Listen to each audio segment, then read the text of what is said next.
houve dois capitalistas que acabaram por comprar toda a quinta. E vou-vos deixar aqui o valor da aquisição, que foram 90 contos de reis. Toda a quinta, que envolvia todos os terrenos, tudo o que era cultivo, tudo o que eram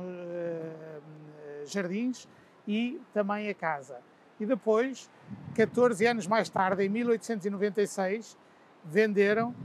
esses capitalistas, só esta casa, venderam-na à junta de freguesia por 20 contos de reis.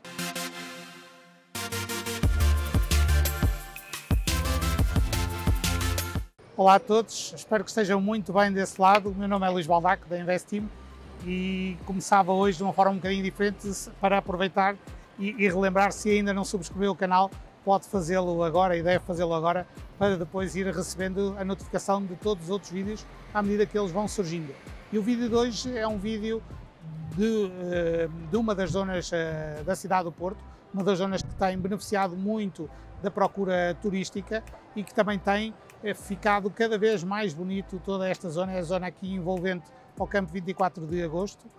e vamos falar um bocadinho dessas origens,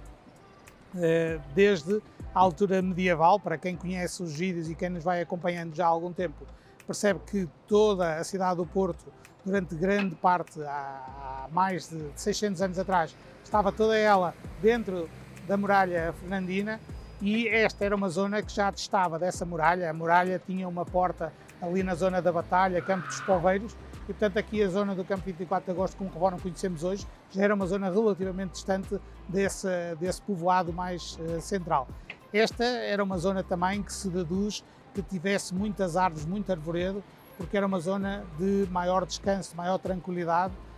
de recuperar algumas forças para quem fazia o caminho ou o trajeto para Penafiel, para Valongo, cujo caminho era onde hoje está situada a Rua do Bonfim,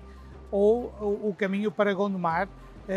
que é no fundo o caminho que tinha origem ali na Rua do Heroísmo, para quem conhece esta zona. Também aqui nesta zona, como é uma zona relativamente baixa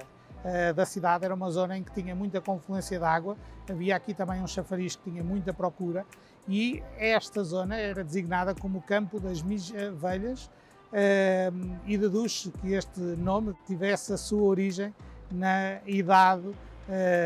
das lavadeiras que vinham para esta zona lavar a sua roupa, e seriam à partida mulheres já com alguma idade, e portanto tinha essa designação provavelmente mais popular. A verdade é que esse nome perdurou durante muito tempo, no século XVI, fruto da água que aqui existia, foi construída uma arca d'água para salvaguardar o abastecimento da população do Porto, e havia também aqui uma nascente ou um ribeiro. A existência de muita água nesta zona foi um aspecto muito importante depois para o desenvolvimento desta região. E depois, na altura da Revolução Industrial, no dia 24 de agosto de 1820, foi o dia em que surgiu a Revolução não industrial, como eu disse há pouco, mas liberal, assim é que está correto. Na altura dessa Revolução Liberal que se iniciou aqui no Porto e que teve proporções nacionais e que teve consequências internacionais, a proporção nacional foi surgir a primeira constituição desse movimento militar que surgiu aqui no Porto, e internacionalmente foi por causa da Revolução Liberal que surgiu a independência do Brasil também, 2 anos depois, se não me falha a memória. E a origem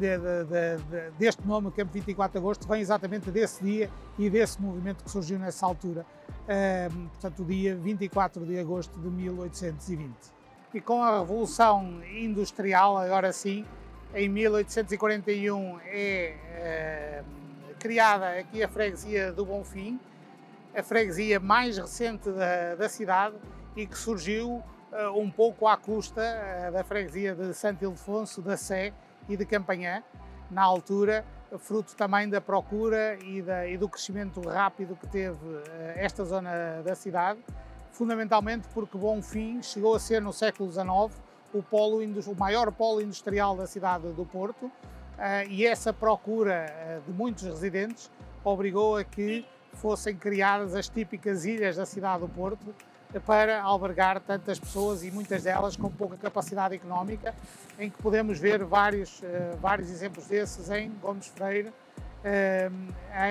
na Praça da Alegria ou em São Vítor. Se no século XIX o Bonfim era muito, ou tinha uma presença muito forte da indústria, com principal destaque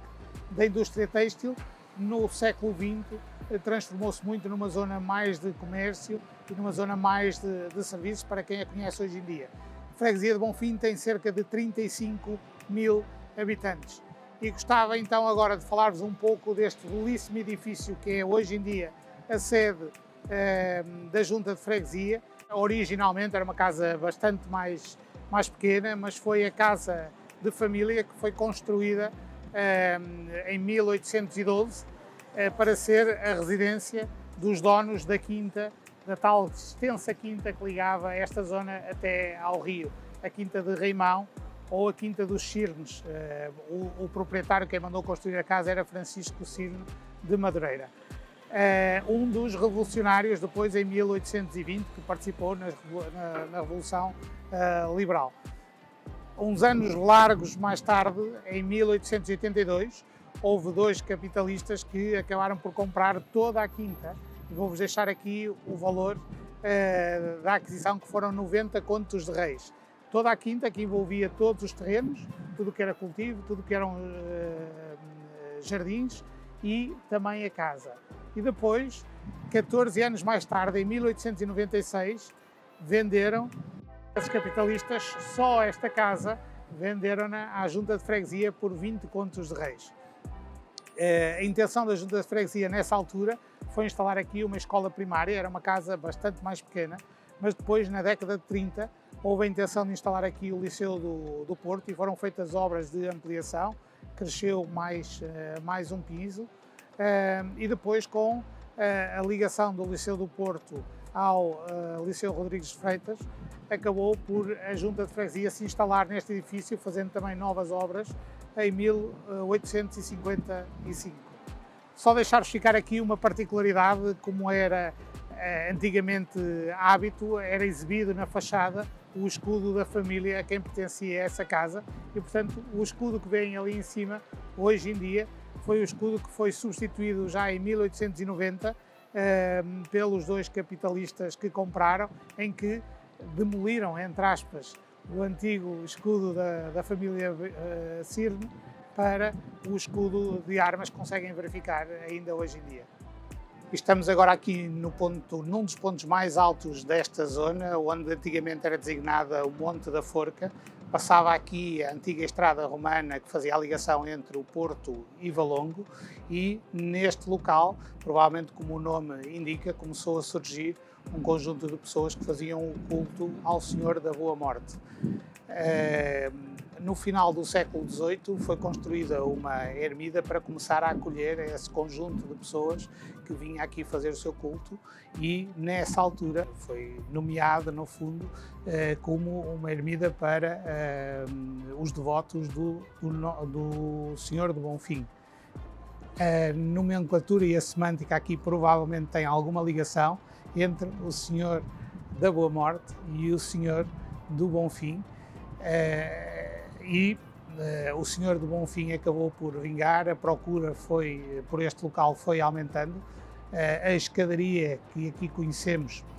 não sei se eventualmente esta, mas uma semelhante, surgiu já no início do século XIX, e no final desse século, em 1874, houve a necessidade de construir uma igreja com maior capacidade para albergar todas as pessoas que aqui procuravam este local, e que ia aumentando sucessivamente de número. Aí surgiu então esta igreja, a Igreja Matriz do Bonfim, de estilo neoclássico, e que tem a particularidade de que estas duas torres que vemos aqui, com 42 metros de altura, foram concluídas apenas 20 anos depois e cerca de 30 anos depois, dependendo do lado em que esse torreão foi colocado. E um dos edifícios de referência desta zona Nasceu aqui numa das zonas da antiga Quinta de Sacais, que a Avenida Camilo veio rasgar na altura, e foi o Liceu Alexandre Colano, cuja a primeira pedra foi colocada em 1916, mereceu na altura a visita do Presidente da República e que permitiu que o ano letivo de 1921 e 1922 já se realizasse nestas instalações. Na altura, a dimensão desta obra compreendia 28 salas de aula, laboratórios, salas para Física e Química, Ciências, Geografia, Desenho e Música, uma biblioteca, um anfiteatro, 5 pátios de recreio, um pátio de desporto, 3 ginásios, uma piscina, refeitório e outras valências. Infelizmente, com o passar dos anos, a escola foi-se degradando, até que no início deste século muitos dos alunos que a frequentavam começaram a procurar outras escolas aqui à volta, levando mesmo até ao encerramento da escola para que pudesse ter obras profundas no valor de 12 milhões de euros, e a previsão que existe é que no início do ano letivo 2023 ela possa voltar a abrir com todo o seu esplendor. E agora trago-vos até um local com um tema menos interessante, porque estamos a falar do Cemitério do Prado de Repouso, mas cuja história deste local, que hoje em dia é uma das partes turísticas também desta zona, remonta já ao século XVI. Este espaço originalmente era designado a Quinta do Prado do Bispo e servia para acolher os clérigos que estavam doentes ou que precisavam de algum repouso. A Quinta, que tem uma extensão de 10 hectares, tinha também uma capela, a capela dedicada a São Tomás, e 2 moinhos para além de todo o prado, e portanto ficava aqui também junto ao rio, e portanto era um local muito interessante para esse fim. Posteriormente, já no século XIX, foi construído aqui o seminário da Diocese do Porto e aqui a construção também da Igreja de Invocação a São Vítor, que hoje em dia deu origem à igreja do próprio cemitério. Posteriormente, já com as guerras liberais aqui no Porto, portanto entre 1832 e 1834, este local foi abandonado e os edifícios foram incendiados. E então, em 1835, surgiu também a proibição de haver sepultamentos dentro das igrejas e dos cemitérios privados, passando, no fundo, todos os sepultamentos a ser regulados pelo Estado. E então este foi o local escolhido como cemitério, dada a sua localização, que ficava fora da malha mais urbana, e pelo facto de já estar todo ele morado e existirem também alguns edifícios que poderiam depois também dar apoio à sua manutenção e conservação. O Cemitério do Prado do Repouso foi o primeiro cemitério público da cidade do Porto, sendo considerado um marco importante quer pela sua arquitetura neogótica, quer pela utilização do granito e do mármore e pelo significado histórico que tem. E lembram-se da quinta que falamos no início, a Quinta do Reimão ou a Quinta dos Cisnes? Essa foi uma quinta que foi loteada e que foi urbanizada, e nesses antigos terrenos de cultivo e jardins construíram-se uma série de casas e rasgaram-se aquelas que são hoje em dia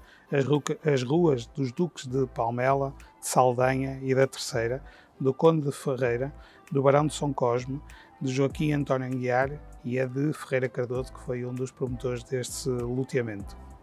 E esse loteamento, que surgiu no final do século XIX, princípio do século XX, é aquilo que permite que esta seja uma das zonas da cidade onde ainda se encontramos mais moradias desse início do século XX, tanto apreciado pelos portuenses. Aqui, neste momento, poderá encontrar uma série de moradias à venda com um preço metro quadrado médio de 2.300 euros, e a moradia média custa entre 500 e 600 mil euros, estando normalmente à venda, ou em média, por um prazo superior a 9 meses. Se procurar um apartamento, aquilo que poderá encontrar aqui com maior frequência serão T1s e T2,